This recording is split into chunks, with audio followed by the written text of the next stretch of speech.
La suite de Culture Média sur Europe 1, c'est avec vous Philippe Vandel. Dans un instant, on sera avec notre camarade journal L'équipe, Sacha Nokovic. Ça sera sa chronique Sport Média. Mais d'abord, c'est l'heure des télescopages de Bruno Donnet. Bonjour Bruno. Bonjour Philippe. Tous les jours, Bruno, vous observez ici la fabrique médiatique. Et ce matin, vous avez choisi de pointer votre télescope sur les micro-cravates de Laurent Delahousse. Oui, alors Rémi Jacob vous en a dit un petit mot tout à l'heure dans son journal des médias. Il y a du rififi à l'Assemblée nationale à cause des petits micros espions de Laurent Delahousse qui ont valu à certains députés d'être sanctionnés hier. Alors c'est une affaire qui m'a beaucoup intéressé parce qu'elle raconte tout à la fois le fonctionnement des médias mais également les archaïsmes de la vie politique. Je vous explique. Il y a 15 jours, dans son 13h15 du dimanche, Laurent Delahousse a annoncé une grande nouveauté. Cette fois, ce sont plusieurs caméras qui ont choisi de se positionner au cœur de la bataille des retraites, à l'Assemblée, au Sénat, dans les ministères, mais également dans la rue. Un reportage d'un genre nouveau qui allait nous montrer les coulisses de la vie politique grâce notamment à un petit instrument. Plusieurs semaines de tournage,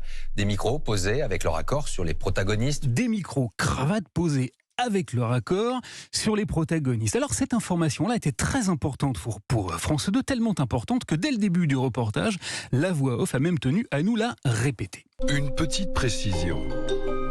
Tous les personnages de cette série ont accepté de porter un micro et que leurs propos soient diffusés. Et si cette petite précision avait en fait une grande importance, c'est parce que les équipes de Laurent Delahousse ont en fait contourner une partie du règlement de l'Assemblée nationale qui veut qu'il soit totalement interdit aux caméras de télévision de pénétrer dans l'hémicycle. Certes, les débats sont filmés et diffusés sur la chaîne parlementaire, mais un reporter ne peut pas entrer avec sa propre caméra durant les séances. Voilà pourquoi, en temps normal, on ne voit et n'entend que ce qui est capté officiellement par le service vidéo de l'Assemblée que préside Yael Braun-Pivet. Et ce sont des règles qui sont les nôtres et que j'entends faire respecter. Toutefois, partons de deux principes médiatiques cardinaux qui veulent 1. Que tout ce qui n'est pas formellement interdit est autorisé et 2. Que quand on ne peut pas entrer par la porte, il ne faut jamais hésiter à passer par la fenêtre. Les équipes de Laurent Delahousse ont essayé une petite astuce. Équiper quelques députés d'un micro-cravate, leur envoyer des questions par texto, les filmer depuis le haut des gradins de l'Assemblée nationale qui sont accessibles au public et enregistrer leurs propos.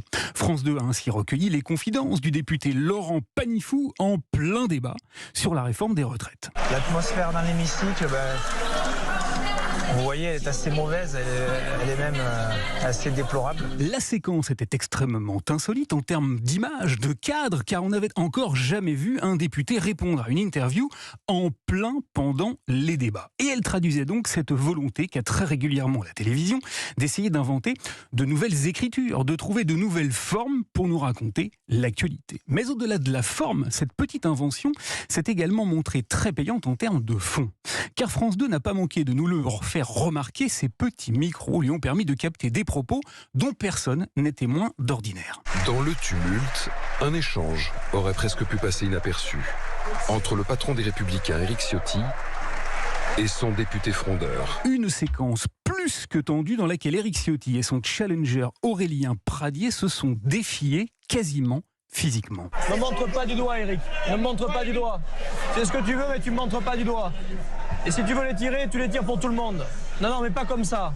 Il y a des limites. Alors voilà, hier, tous les députés qui avaient accepté de porter les petits micros de France 2 dans l'hémicycle ont été sanctionnés et c'est dommage. C'est dommage car au moment où l'Assemblée nationale a offert à tous ceux qui ont regardé ces débats sur la réforme des retraites un spectacle hautement pathétique. Ne hurlez pas, s'il vous plaît. Ce n'est pas parce que vous criez fort que vous avez plus raison. Je crois qu'elle s'est trompée, car de la même façon que les micros placés sur la poitrine des arbitres, au rugby par exemple, permettent de mieux saisir le jeu, ceux que France 2 a épinglés sur des élus de la République permettaient de faire entendre la politique beaucoup plus finement. Voilà pourquoi, contrairement à ce qu'elle imagine, l'Assemblée nationale n'a pas été cravatée par Laurent Delahousse, elle a tout simplement été invitée à nous offrir davantage de transparence, où l'on comprend, Philippe, qu'en matière de progrès, la télévision va quelquefois nettement plus vite que la musique politique. Merci beaucoup Bruno Donnet, bon week-end. Refaites-moi le bruit du texto.